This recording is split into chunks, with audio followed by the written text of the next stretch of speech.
selon saint Matthieu.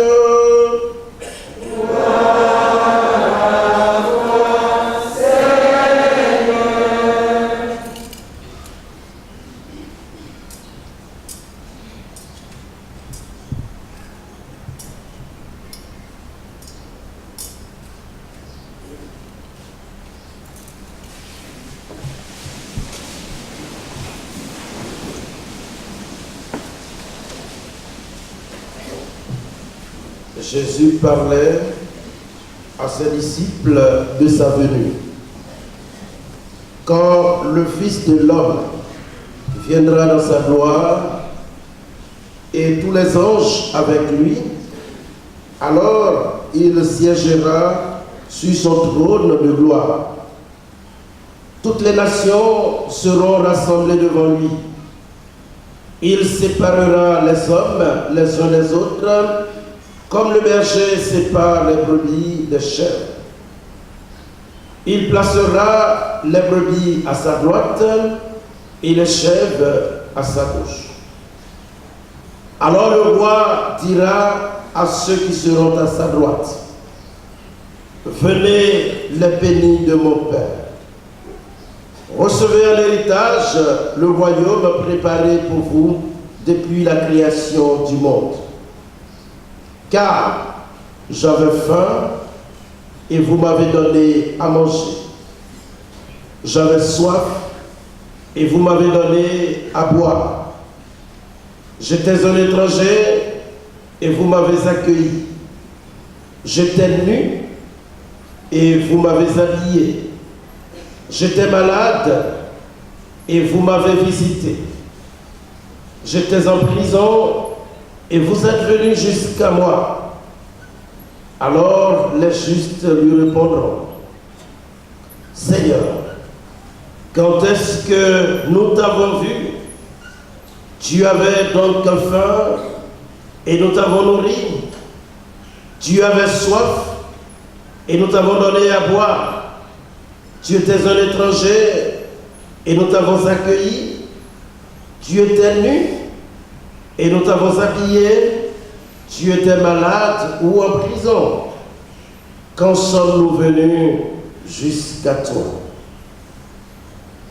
Et le roi leur répondra, Amen, je vous le dis, chaque fois que vous l'avez fait à l'un de ces petits qui sont mes frères, c'est à moi que vous l'avez fait.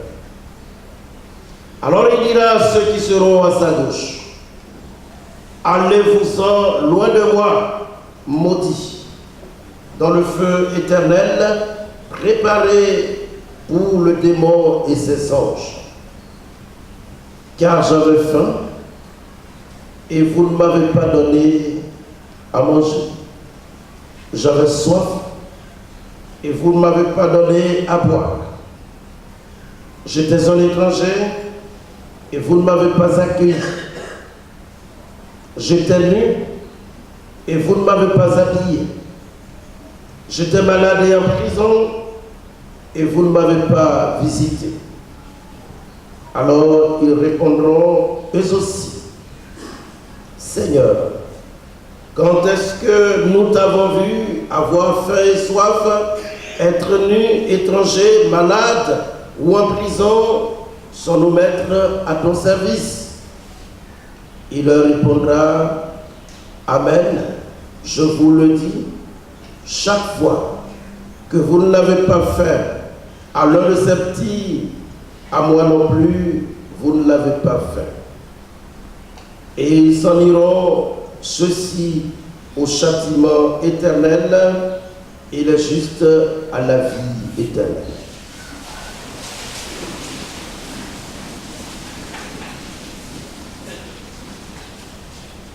Acclamons la parole de Dieu.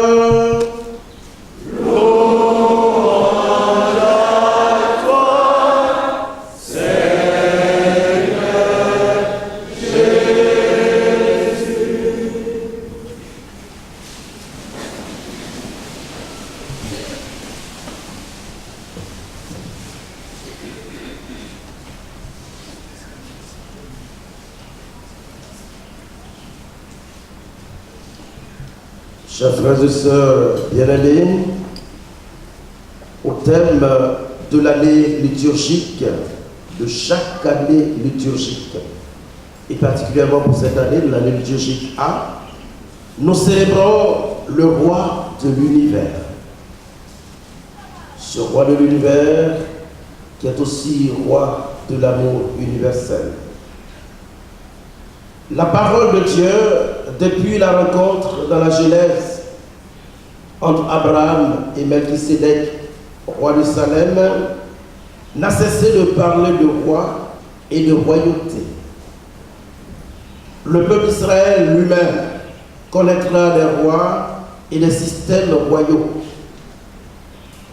Le Messie, avant de naître, avait été annoncé par les prophètes comme descendant de la famille davidique, de la famille royale.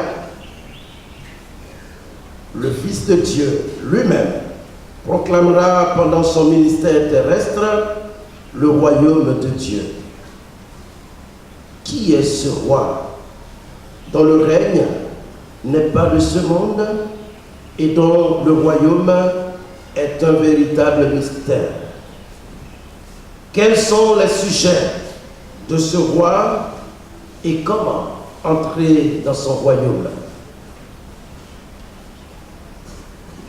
Le roi berger qui prend soin de ses sujets. Le prophète Ézéchiel nous fait l'état de la gestion du troupeau de Dieu par ses pasteurs. Le constat du prophète n'est pas réduisant. Les pasteurs sont blâmés pour leur gestion égoïste et calamiteuse du roi du troupeau qui est en réalité le peuple de Dieu. C'est ce que le prophète nous a dit tout à l'heure. Dieu fait le constat que son troupeau est mal géré. Et pire, les pasteurs en font ce qu'ils veulent. Dieu décide alors d'être lui-même désormais le pasteur, le berger de son troupeau. Il va gouverner lui-même son peuple. Il sera donc le roi de son peuple. Dans l'administration, le gouvernement de son peuple, le roi prendra soin de façon particulière de chacun des membres du peuple dont il a la charge. Il s'occupera lui-même, spécifiquement, particulièrement, en fonction des besoins de chacun. Il s'occupera personnellement de chacun des membres de son peuple. Chacun bénéficiera d'un traitement spécifique à son état. Vous l'avez entendu, celles qui sont grasses, eh bien, saura comment s'occuper des brebis grasses. Celles qui sont devenues maigres, il saura quels soins leur apporter. À chacun son soin, à chacun son traitement selon son état. Personne ne manquera de rien. Et nous l'avons chanté tout à l'heure. Le Seigneur est mon berger, je ne manquerai de rien. Le roi manifestera sa bonté avec justice à l'endroit de chaque sujet. Ici, le prophète s'adresse au peuple restreint d'Israël. Jusque-là, c'est à ce petit peuple qu'il s'adresse. Il s'agit d'un roi au pouvoir limité au peuple élu. Ce roi s'occupera tout simplement de ce peuple que Dieu a choisi. Le projet de Dieu ne peut être de limiter son règne à un seul peuple, aussi choisi soit-il. Dieu, en choisissant Israël, n'avait pas l'intention de se limiter à ce seul peuple, à ce petit peuple. Depuis Abraham, il a choisi donc ce peuple pour pouvoir étendre son règne sur toutes les nations. Et donc, le projet de Dieu ne s'arrête pas seulement au petit peuple d'Israël. C'est un règne qui s'étend sur la création tout entière, sur l'univers. la résurrection du Fils de Dieu, roi, par sa filiation à David, élargit les limites, sans limite, du règne du roi divin à l'universel. On dépasse largement les limites du peuple d'Israël. Depuis la résurrection du Fils de Dieu, qui lui-même a été affilié à la famille de David, famille royale, eh bien le règne de Dieu s'est élargi de façon illimitée à l'univers tout entier. Il régnera sur tout ce qui est, en étant lui-même soumis au Père. Qui est-il? Le roi de l'amour universel. La parabole du jugement dernier que la liturgie nous propose aujourd'hui fait partie des paraboles à visée eschatologique, c'est-à-dire des paraboles qui nous orientent vers la fin des temps, vers la vie après la vie, vers la vie éternelle. Elle nous projette dans la fin des temps. Il y aura à la fin des temps un jugement dont le critère sera l'amour concrètement manifesté à autrui. Il ne faudrait pas qu'on se trompe. À la fin du temps, il y aura un jugement. Ça, c'est clair. Quand vous lisez la parole de Dieu, il n'y a pas à se leurrer là-dessus. Il y aura un jugement à la fin du temps. Et un roi qui est à la fois juge, jugera chacun de nous. Il ne faut pas se tromper là-dessus. Nous aurons à rendre compte à Dieu de tous les actes que nous aurons posés. Et ici, le critère du jugement, eh bien, c'est l'amour. Mais pas l'amour dit dans sa bouche. Ça n'intéresse pas Dieu. Mais c'est l'amour concrètement manifesté à autrui. Cet amour concret a la particularité d'être universel. Je vais vous expliquer pourquoi. Le jugement se fait autour de l'agir des uns et des autres à l'endroit des personnes qu'ils semblent ne même pas connaître. Écoutez, il dit, j'étais malade, tu m'as visité. Ainsi de suite. Et on lui pose la question, quand est-ce que je t'ai vu malade ou ceci ou cela, et je t'ai visité ou je t'ai rendu service? Quand tu as fait cela à l'un de ces petits qui sont mes frères, c'est à moi que tu l'as fait. Ceux à qui on pose la question, ceux à qui on dit, venez les bénis de mon Père,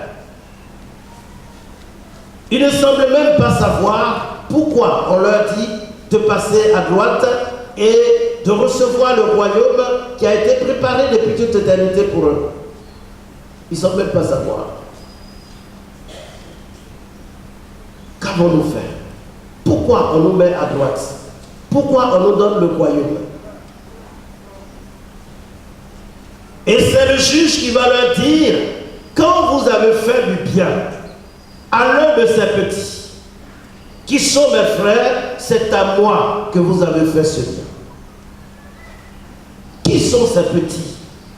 Qui sont les frères de Jésus? Qui sont ces petits? Qui sont les frères du roi de l'univers? Voilà la question. Mais ces petits, c'est tout ce qui est humain. Tout homme, toute personne humaine, quel qu'il soit. Lorsque vous l'avez fait à l'un de ces petits, il n'y a pas de signe particulier sur ces personnes à qui il faut faire le bien. Ces personnes envers qui il faut pratiquer la charité, il n'y a aucun signe particulier. Pourvu qu'ils soient des êtres humains, eh bien, notre amour, en allant à leur endroit, eh bien, nous sommes en train de faire du bien aux roi de l'univers. Le jugement se fait autour, je le disais tantôt, de l'agir. Un amour sans condition. Un amour qui ne tient compte d'aucune différence. Un amour qui est manifesté dans toute sa pureté, sans arrière-pensée. C'est tout ça. Sans arrière-pensée. L'amour manifesté dans toute sa pureté est sans arrière-pensée. Nous sommes dans un monde assez calculateur. Nous sommes devenus presque des ordinateurs qui calculent tout. Chaque geste est calculé. Même les funérailles sont calculées. Même les funérailles. Bravo. Si vous voulez, je vous explique. Même les funérailles. On fait garder des corps dans des morgues des mois sur des mois parce qu'on attend quelqu'un qui a voyagé. Et parce que quand lui il va venir, il va donner. C'est calculé. On attend.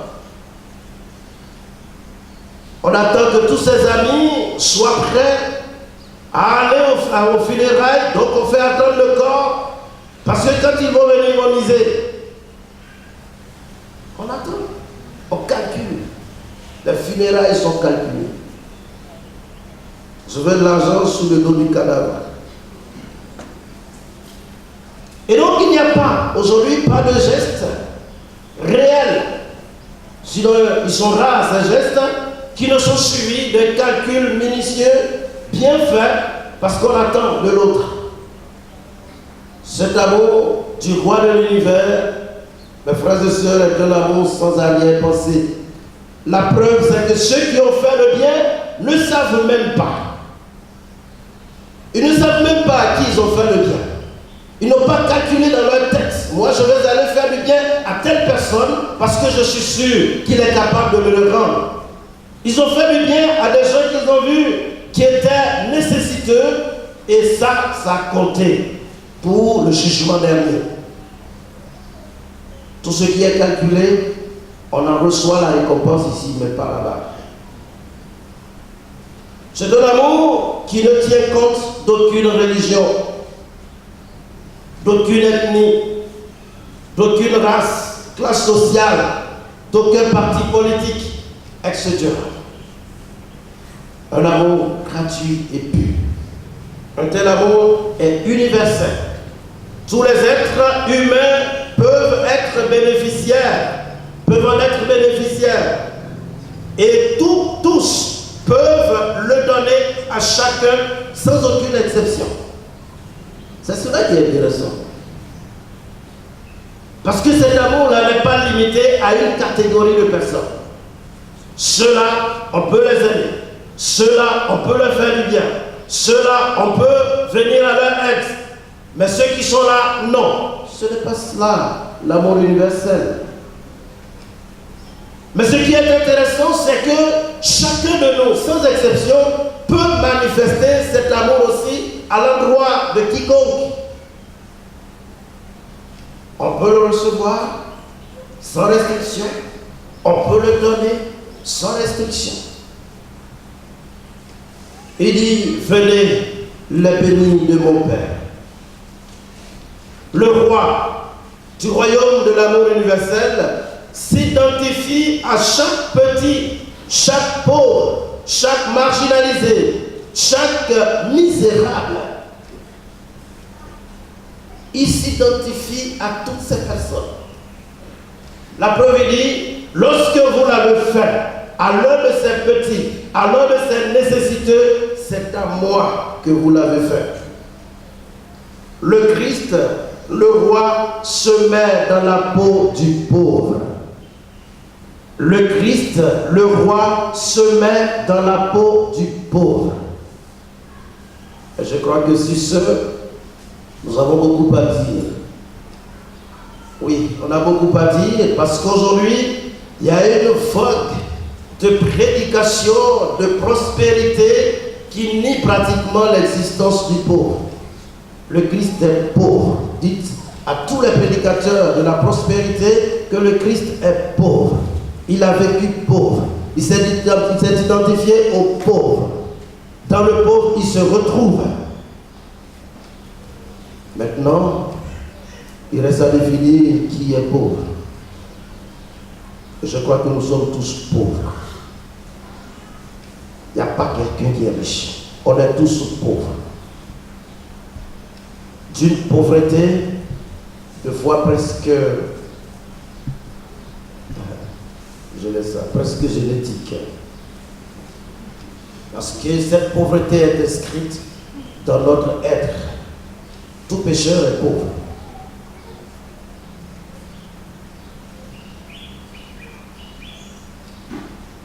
C'est pourquoi, poussé par l'intérieur, de l'intérieur par la véritable compassion, nous sommes appelés à poser des actes concrets qui soulagent le Christ dans le pauvre dont nous respectons la dignité. Nous sommes appelés à soulager. Et il a dit, quand vous l'avez fait à l'un de ces petits, c'est à moi. C'est à moi que vous l'avez fait. Ça veut dire tout simplement que le Christ est identifié aux pauvres et dans cette identité, il veut qu'on s'occupe des pauvres. Mais en respectant bien sûr leur dignité. Il n'est pas question de larguer des sacs de je ne sais quoi et puis on va faire de l'huile dessus. On va s'agripper là-dessus pour prendre. Ça, ce n'est pas respecter le pauvre. Il est pauvre, mais il a une dignité. Et cette dignité lui est inhérente à son être. Personne ne peut l'enlever. Sauf qu'il est pauvre, qu'il n'a pas de dignité. Il faut respecter sa dignité. En lui donnant ce dont il a besoin, parce qu'en le faisant, c'est au Christ que nous le faisons. Le Christ roi qui s'identifie aux pauvres, ce qui fait qu'en servant le pauvre par amour, on sert le roi. Alléluia. Amen. Si vous servez un pauvre, vous êtes en train de servir votre roi, Jésus-Christ. C'est ce que ça veut dire. Il est venu se mettre dans la peau du pauvre. De sorte que quand tu fais du bien à un pauvre, tu fais du bien au riche, tu fais du bien au roi, Jésus-Christ. Au roi de l'univers. Il n'est pas seulement celui qui est dans le tabernacle. Il n'est pas seulement celui qui est dans le tabernacle. Il est aussi dans celui qui est mal habillé. Il est aussi dans celui qui est en haillon. Il est aussi dans celui qui marche de façon vague. Il ne sait même pas où il va dans la rue. Il est dans lui. Si tu lui fais du bien, tu as fait du bien au Christ. Si tu lui fais du bien, tu as fait du bien au roi de l'univers.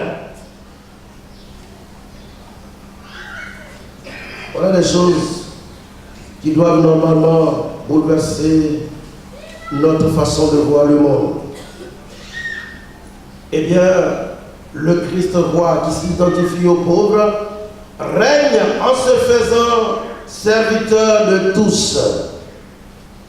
Lui-même, qui est servi dans le pauvre, son règne n'est pas un règne de domination, un règne d'écrasement, un règne de mépris,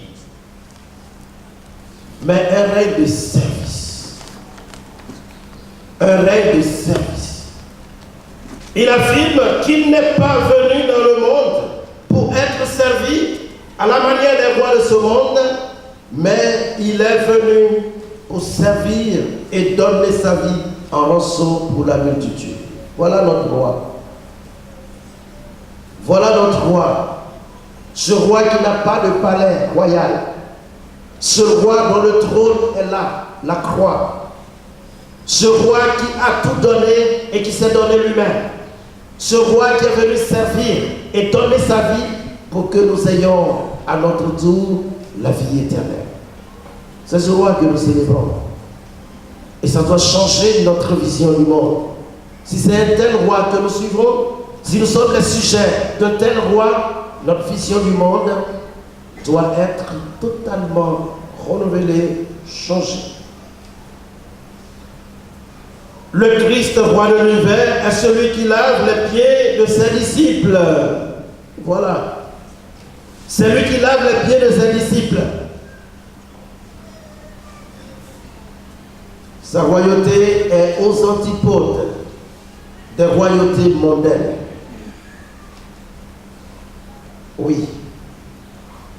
En célébrant le Christ roi de l'univers, la liturgie nous fait saisir le paradoxe réel existant entre le Christ roi de l'univers et les rois de ce monde. Entre le règne eschatologique et bien sûr le règne des puissants de ce monde. La liturgie nous permet de comprendre et d'intégrer à notre vie quotidienne le principe essentiel et inconditionnel du royaume de Dieu, l'amour universel vécu de façon pratique, qui s'appelle aussi la charité. C'est cela le principe. C'est cela le principe essentiel. C'est cela le principe inconditionnel qu'on ne peut pas contourner, qui nous permettra à chacun et à nous tous d'entrer dans le royaume. Personne n'ira dans ce royaume s'il n'est rempli de cet amour et s'il ne manifeste concrètement cet amour. Personne n'ira là-bas s'il entre dans cet amour qui est à la fois charité, miséricorde, tendresse, tout ce dont l'homme a besoin pour se sentir heureux dans la présence de Dieu. Que le Christ, roi de l'univers, dépose dans nos cœurs, en surabondance, l'amour concret de tous nos frères, les hommes, sans exception.